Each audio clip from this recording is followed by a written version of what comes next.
Hello there, my name is Lamin Jai. This is News Review. New allegations have started to emerge of former President Jammeh's sexual misadventures.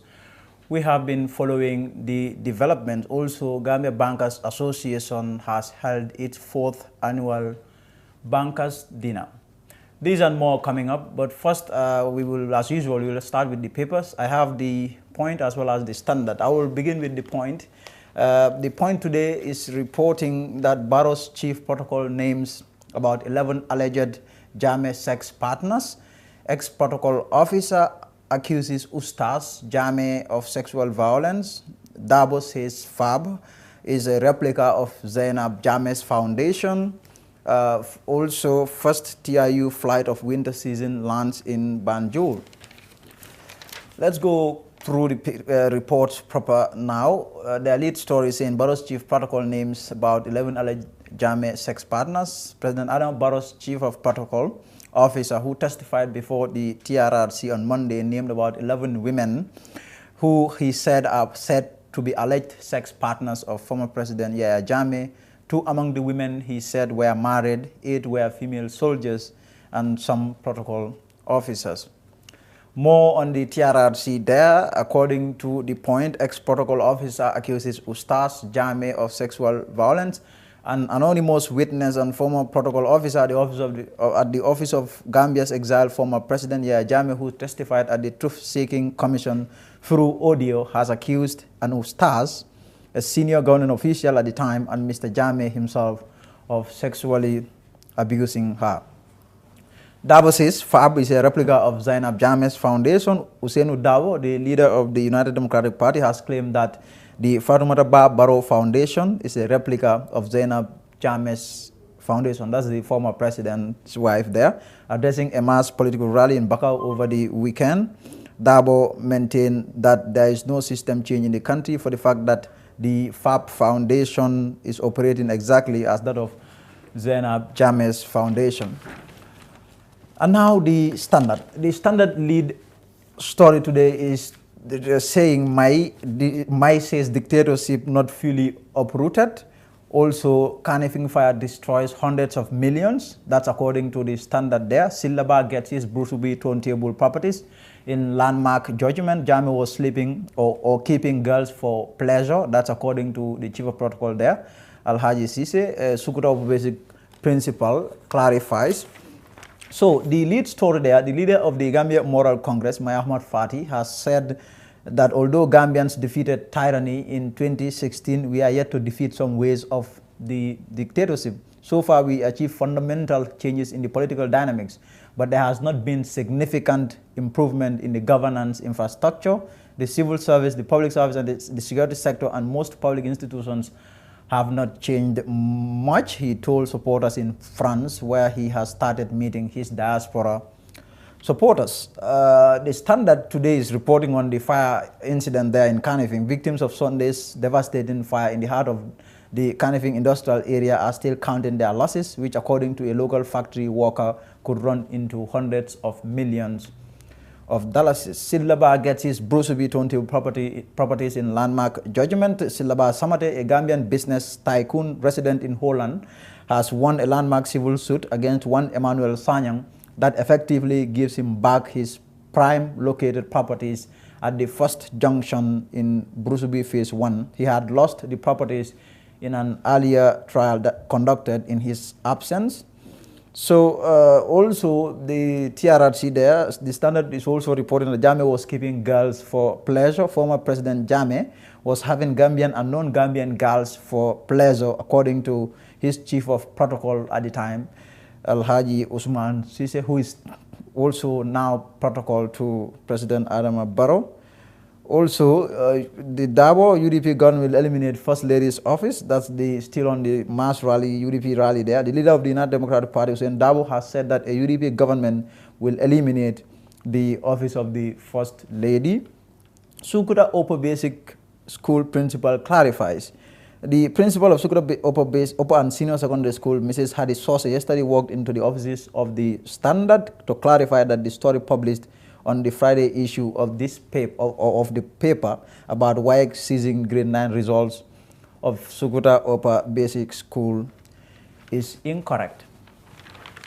That will be that for the papers. And now to our first story. Until recently, not much that was happening in the former presidential villa in Kanilai with regard to former President Jammeh's appetite for maidens has not been of public knowledge.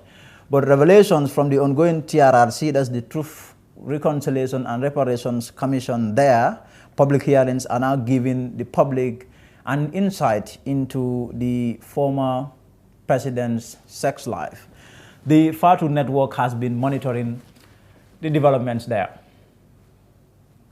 Fairly adorned in a flowing white bubu with bead and crown held with supposed reference, the developments from the TRRC about Jammeh's acts of forced sex against young Gambian girls have caused quite a stir.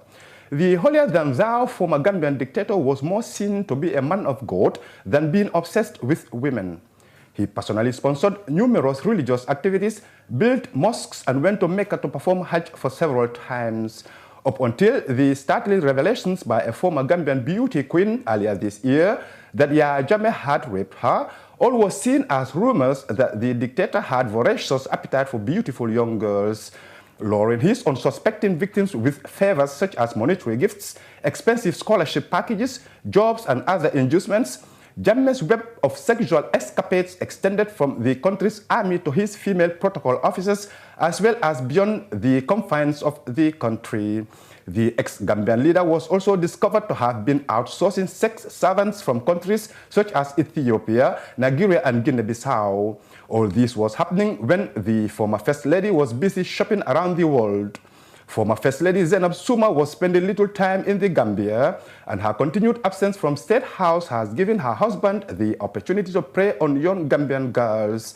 Jammeh's lust for women has been graphically detailed by testimonies from TRRC witnesses about how he abused his power to have sex with young Gambian girls in slave-like conditions. One of his bets was money, and another of his traps was appointment into his team of protocol officers. The latter was where he was best at. Jammeh would appoint beautiful young girls as protocol officers to build a bridge between him and them. Then his close proximity gave him the edge to entice some of them into bed. So far, testimonies adduced before the TRRC has uncovered some unpleasant things about the former dictator. The tyrant was said to be uncompromising in his pursuit for sexual pleasure. Jobs were lost and scholarships terminated as a result of non-positive response to the dictator's sexual advances. Lives were also lost as consequences of Jammeh's sexual misadventures. Irrefutable facts about the killing in 2011 of a female soldier and her husband at Hamza Barracks by men under orders of Yahya Jammeh in a futile attempt to conceal the pregnancy of the female soldier for which he was suspected to be responsible are available. Jammeh did not only dash the aspirations of young Gambian girls by terminating the scholarship packages that he offered them for simply refusing his advances, but had also succeeded in sowing the seed of discord among his female protocol officers. A TRRC witness gave a graphic detail of the atmosphere of deep-seated animosity and jealousy between some female protocol officers as a result of the rules by which Jammeh played the love ball game. He was said to be indiscriminate, fickle, and indecisive in his choice for a sex partner. Jammeh was said to be hopping from one maiden to the other, and the resultant loss of self-worth, disappointment, and betrayal felt by the girls led to pervasive mistrust. He will give you the impression that he loves you and you are the only one, but once he's tired of you, he'll dump you and go for another girl. This has led to problems among us and even people of same blood ties. A protected witness who was a protocol officer to Jammeh this week told the TRRC of Yahya Jammeh. Despite these revelations, Jammeh, currently living quietly in exile in Equatorial Guinea, has not commented, and his party said it would be profane to confront their leader on sex allegations.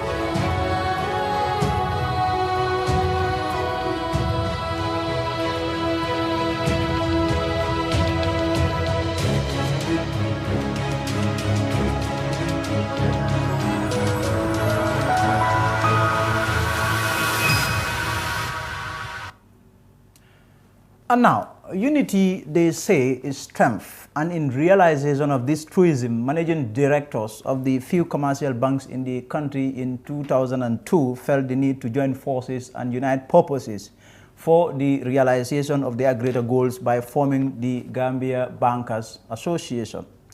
And now, after an enduring 17 years of its conception, the bankers in the country over the weekend descended on Q City in Bijilo for the 4th annual Bankers Dinner, during which they celebrated feathers on the cap as well as reflected on the challenges. More in this report. Addressing a sparkling constellation of bankers and other invited guests, the president of the Gambia Bankers Association shares this brief history of the association.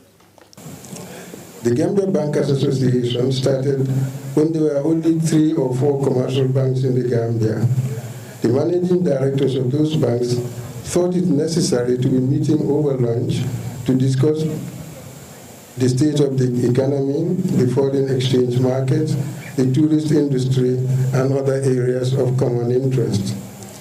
I am pleased to say that one of those who conceived the idea is here with us, and he is Mr. Mahmoud Jan. The increased number of managing directors recognized the need for a formal forum where they would discuss issues of common interest without compromising their individual identities and policies. Thus, a non-profit making body was created to be called the Gambia Bankers Association on the 27th of February 2002. He explains that the increasing sophistication of the domestic banking industry and the opening up of the global economy require that the Gambian banking sector responds positively to the new demands to make it competitive. For them to be competitive, they have to keep pace with developments in technology, product offerings, and other innovations. It became apparent, however, that the banking sector lacked sufficient human capacity to cope with the prevailing demands and those of the future, which promised to be even more challenging. To meet those challenges, the CEOs found it compelling to proactively upskill their staff to fill the skill gap to meet international standards. The Gambia Bankers Association president cites the establishment of Institute of Bankers of the Gambia, resumption of GBA's active participation in the activities of the West Africa Bankers Association after 5 years of obscurity, as well as turning around the fortunes of the association from a highly indebted association to one that seamlessly meets its financial obligations without resorting to bank loans and overdrafts as examples of the association's achievements. Also speaking on the occasion, the first Deputy Governor of Central Bank of the Gambia endorses. It is time to come together to dine away from a very formal environment, to reflect on the industry, on the achievements, opportunities, and challenges in the past year, as we drive to close the current year on a high note. Mr. Chair, on behalf of the Chairperson, the Board of Directors, Governors of the Central Bank, I wish to thank the leadership and the members of the Bank Association for your untiring efforts to ensure a vibrant financial sector. The Trade Minister, who was also at the event, has this to say. Let me thank the GBA and the Chairperson for organizing this event, which I believe is an important occasion for the celebration of our successes and rewarding performance. For the Fatu Network News Review, this is Lamenjai reporting. Hey, what are you doing here? I'm going to replace my AfriCell 3G SIM card. Why use a 3G SIM card when you have a 4G phone? Replace your 3G SIM card today for the real AfriCell 4G SIM and receive 1 GB of internet data for free. Really?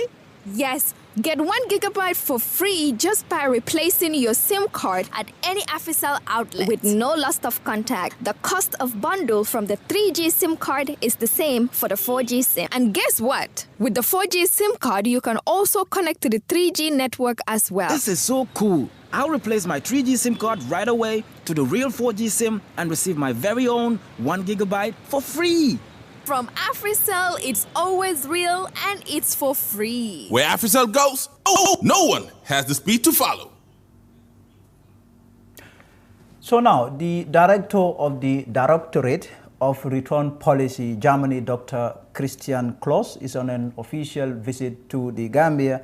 And as part of his engagements, he will meet with senior government officials, Gambian youth, stakeholders in the migration industry, among others. According to statistics, over 14,000 Gambians are living in Germany, but a large number of them are living in fear of deportation from the federal territory as asylum approval rate for Gambians in Germany plummets. These and some of the related issues were what Maori Justice Dabo discussed with Dr. Christian Klaus when he came to our offices or our studios on Monday. Just to warn you that this interview is about 25 minutes. I'll be taking leave of you. We will be back tomorrow. Until then, my name is Lamin Jai. Thank you very much.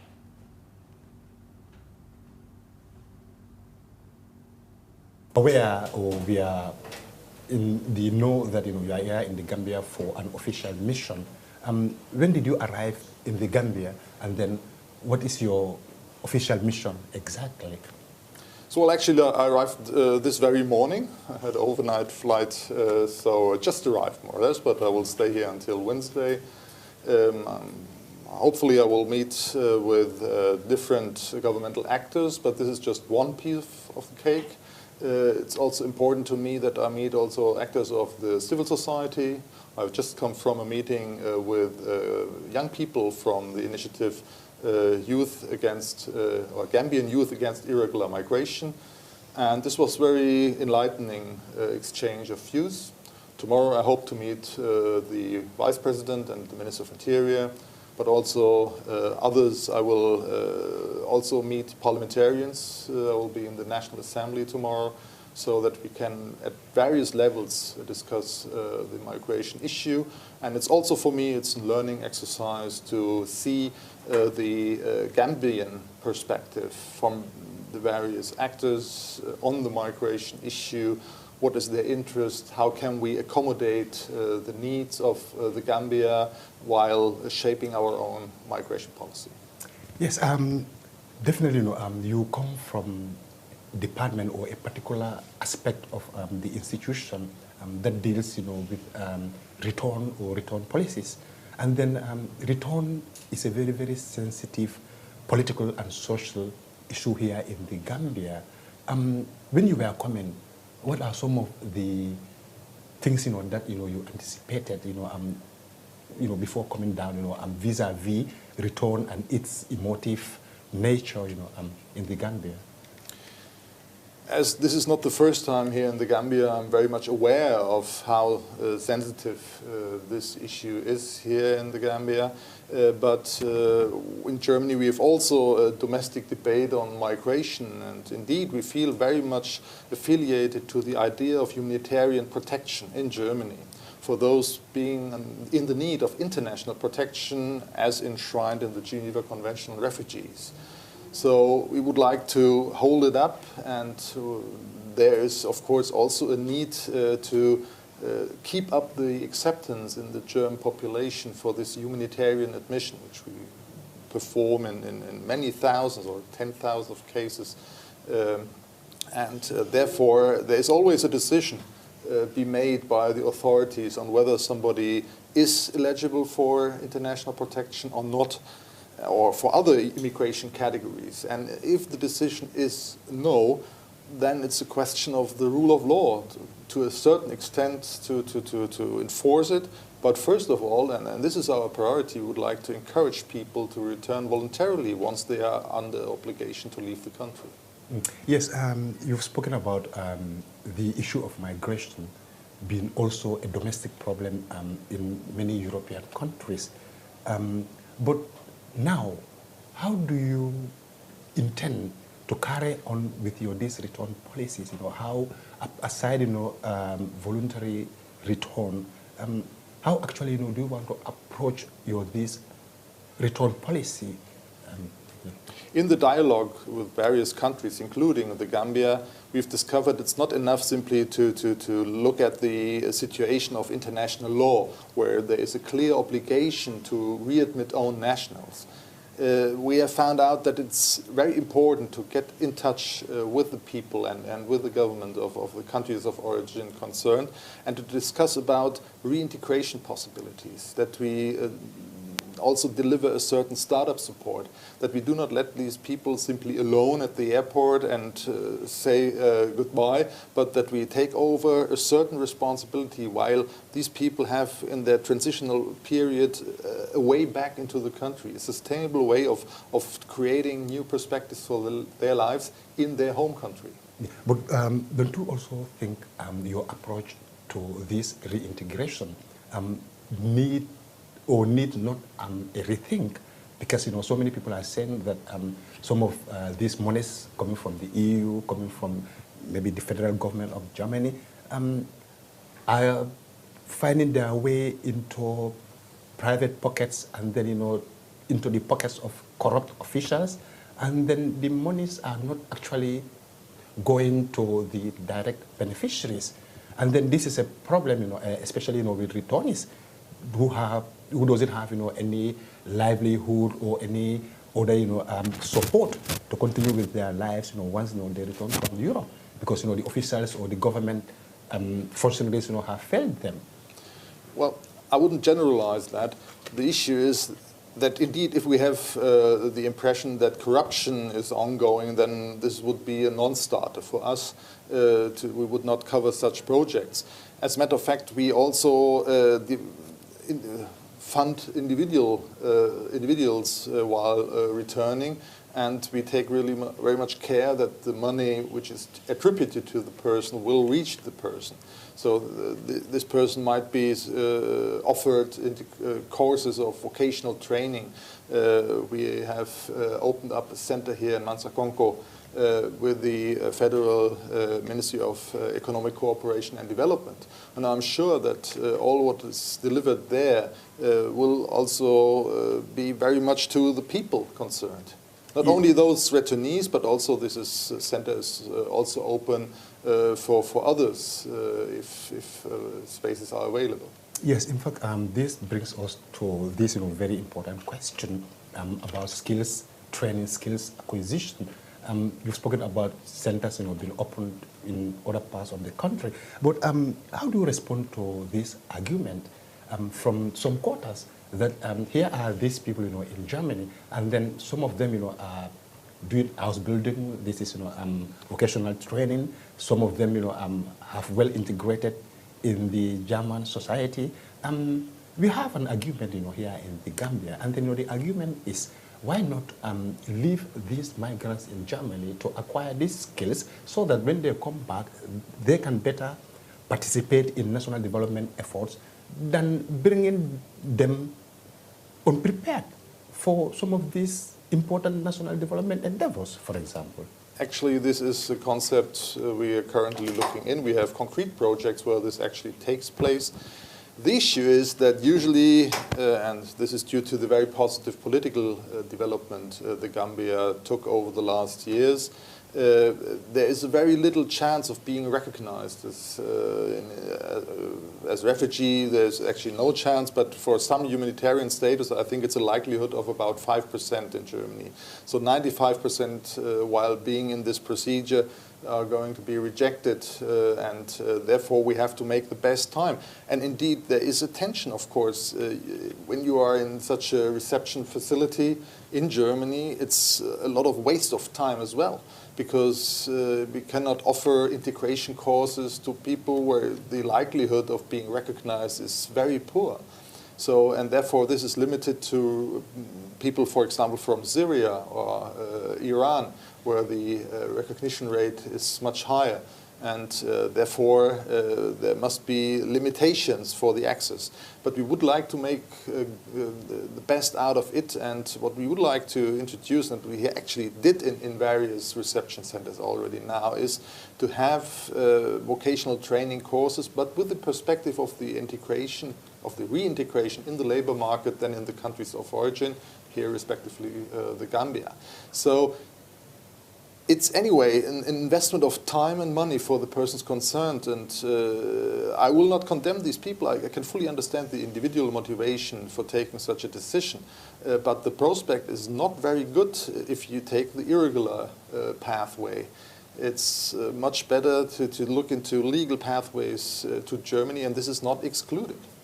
In particular, not for those who return voluntarily, because they are not banned from re-entry. So if they fulfill the conditions, there is a way back also, forth and back between our countries. And I think this is the way we should look ahead, also with the government of the Gambia, in order to identify means where we can indeed try to give these people a proper vocational training, preferably here in the Gambia, but also to allow to exchange. But also, if time is invested in Germany, we should make somehow time make use of the time of the young people, because they are sitting there around boring. Are bored, and this is not something which is really something which could be interesting for young people. So it's absolutely, I think it's really the opposite of what they possibly expected in Germany. Yeah. So in fact, you've spoken also of people leading boring lives in asylum holding camps, in Germany. Are you trying to send an alarm bell when you say that these people will be eventually sent back to their countries of origin? And then, in the Gambia, of recent, we are in receipt of information that you have over 2,000 Gambians that have been lined up for forced return to the Gambia. Is this correct? No. There is no lineup of Gambian illegal residents in Germany. As I said, we really focus very much on the issue of voluntary return. This is really clear focus on it. We have initiated assisted voluntary return programs. We provide at national level, but also at European level, reintegration programs. So we would like to encourage them to take their legal obligation, actually under German law, to leave the country. And as I said, there is no re-entry ban once you return voluntarily. There is always then the possibility in the future to come back. And this is different for those being, they just wait for removal, and once they are removed, then indeed there is a re-entry ban, for not only for Germany but for the European countries. And this is clearly an issue we should avoid. And as a matter of fact, in the refugee and migration crisis, we received many people from various countries seeking for asylum, and many of them also are obliged to leave the country, and the Gambians are just one part of them. Therefore, we have to rather encourage people to return voluntarily, and we would not come to mass removals from Gambians or other nationalities. Our aim is really to persuade people, see, you have received your procedure, your application has been rejected, please respect our laws, please return to a country voluntarily, and we will assist you. We try to find together a common perspective. Yes, yes. Still, I would love also to talk a little bit about this aspect of things. That's about Gambians being earmarked for deportation, because we have received information from the Baden-Württemberg Flussrings, Rat, that there are Gambians, over 2,000 Gambians, that will be coming. So are you categorically saying that, this is not true? Are you saying a categorical no to this? As a matter of fact, I can give you the facts for the time being. For the whole of Germany, there are 4,000 Gambians under the obligation to leave the country. This does not automatically mean that they are being removed from now on immediately. There are some reasons they can stay. The removal is suspended for some time. Therefore, this does not necessarily mean that there is an immediate enforcement procedure. And every person is given a certain time limit also to leave the country. And you have also mentioned the issue of vocational training. If somebody is in the vocational training scheme, and he actually meets the expectations by the employer, and he goes through all the exams necessary. This is a pathway also for a legal stay in Germany. The German parliament has decided that if somebody does really a good integration effort, that there is a small but existing path to a legal status. Yes, coming to this question, because Gambia is one of the smallest countries in Africa, but when you look at its contribution to the per capita migration, for the past few years, is one of the highest contributors. What do you think is responsible for this? And then, aside some of the interventions, that you have just spoken about, how do you intend to curb this and then, make Gambia, look, appealing, to Gambians? How do you intend to sell Gambia and then, as concerned, I'm not quite sure whether you are more competent to answer this question, why Gambians leave Gambia. I can imagine they have a certain image of how Europe is, how Germany is. And I think sometimes there is also a misconception about the life in Germany. There is no way of making quick money in Germany. It's also for us Germans always hard work, long education, and sometimes also hardship. And it's not easy, and also in another cultural context. I do actually, as I said, migration is something which we have nothing against, all the opposite. We have a need for legal migration. But if it comes to irregular migration, then there are strict limitations on the access to the labor market. So this should be known. And from the conversation I had earlier today with the young people from the Gambia, they say that the perception of the back way, as you call it, is changing also in the Gambia. And they have expressed very clearly and to me a very convincing way that they also have the potential to make their life in the Gambia. And I think this is also, to a certain extent, encouraging if there's something changing. I mean, this is really a question rather to be addressed to your politicians. Yeah, because to have also a spirit of an entrepreneurial spirit that it's worth investing in Gambia. All the money you've just described, which is invested in such a migration, in irregular migration, could also be invested in the Gambia, and possibly the outcome would be much better. No, but one can say, because when you look at the European Union, you spend a lot of the monies of taxpayers of European citizens to Gambia's development, Senegal's development, Mauritania's development. Don't you also think you have this moral obligation to also help in, telling our leaders, hey, you have to strive towards, the interest of your people, and then work towards their interests, to prevent this kind of issues like migration, terrorism, and then, other problems. Don't you think, Europe also has a moral obligation, a moral responsibility to forestall migration? Because, it has a lot of reasons, why, or there are a lot of reasons, why people, are leaving their homes. I'm not quite sure whether morality is a good political advice to take base decisions on. I think we have a core interest, a European interest, in the positive development of the Gambia. And I think in Europe there is a clear awareness that the Gambia needs the support, and we very much encourage this positive developments here. And also I think it's well invested European taxpayers' money for development here. If it comes to migration, then we have both sides. I mean, I mentioned the humanitarian admission on the one hand, but also the labor migration. If it comes to labor migration, and there are no differences between the schemes of or between the European countries, so it's always a question of applying in advance to move for labor migration purposes. And here we should also look into ways to improve the feasibility of such an endeavor. I mean, if you want to go to Germany, you will need to speak German. It's a German-speaking labor market.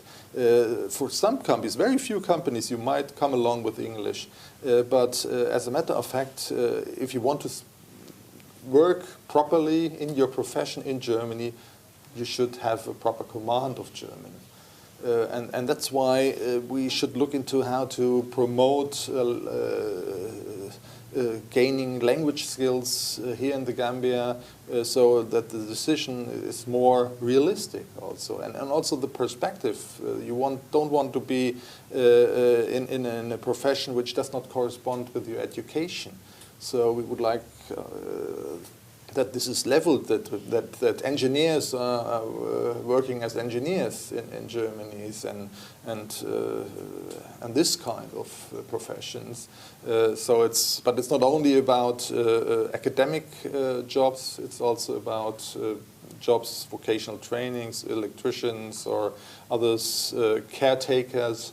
This is something which is also needed. So we should develop ways on how can we provide or assist in enabling vocational training here, which correspond both needs or the needs of both countries in the Gambia and in the Germany, and then there can be an exchange.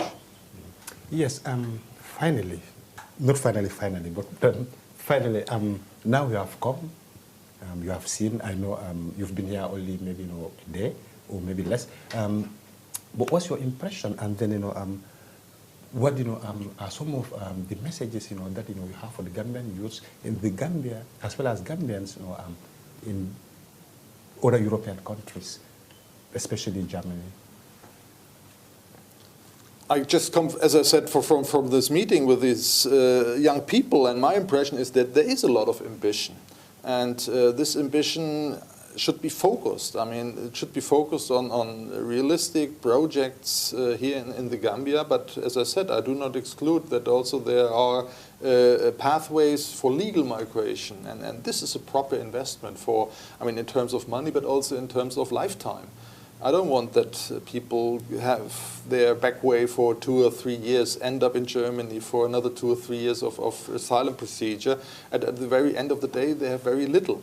So let's try to find ways of developing perspectives either here in the country and in Germany. So my image is pretty positive if I come from these young people.